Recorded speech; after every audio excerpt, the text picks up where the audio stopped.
একটি মোরগের কাহিনী, কবি সুকান্ত ভট্টাচার্য। একটি মোরগ হঠাৎ আশ্রয় পেয়ে গেল বিরাট প্রাসাদের ছোট্ট এক কোণে, ভাঙা প্যাকিং বাক্সের গাদায়, আরো দু তিনটি মুরগির সঙ্গে। আশ্রয় যদিও মিলল, উপযুক্ত আহার মিলল না। সুতীক্ষ্ণ চিৎকারে প্রতিবাদ জানিয়ে গলা ফাটালো সেই মোরগ, ভোর থেকে সন্ধে পর্যন্ত। তবুও সহানুভূতি জানালো না সেই বিরাট শক্ত ইমারত। তারপর শুরু হলো তার আস্থা করিয়ে আনাগোনা।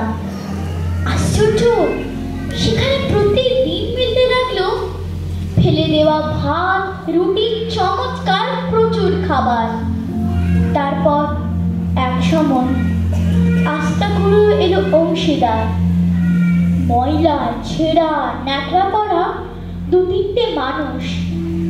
কাজেই দুর্বলতর মোরগের খাবার গেল বন্ধ হয়ে।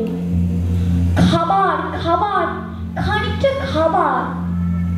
অসহায় মোরগ খাবারের সন্ধানে বারবার চেষ্টা করলেও প্রাসাদে ঢুকতে।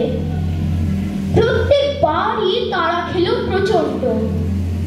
ছোট্ট মোরগ ঘাড় উঁচু করে স্বপ্ন দেখে, প্রাসাদের ভিতর রাশি রাশি খাবার।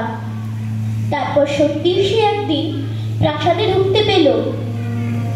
একেবারে সোজা চলে এলো ধপধপে সাদা দামি কাপড়ে ঢাকা খাবার টেবিলে। অবশ্য খাবার খেতে নয়, খাবার হিসেবে। নমস্কার।